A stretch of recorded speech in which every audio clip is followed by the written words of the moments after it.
As you can see, now in our calendar, we have the Garden Partner Update meeting scheduled in our calendar. This is the meeting that we set up in the last video.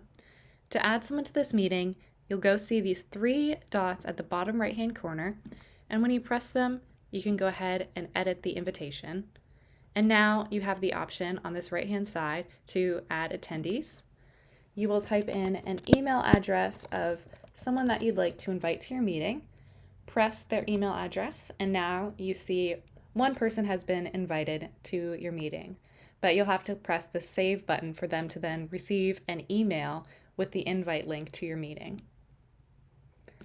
Now we can see our meeting has been scheduled, it's been updated, and you see this meeting invitation here with a Zoom link.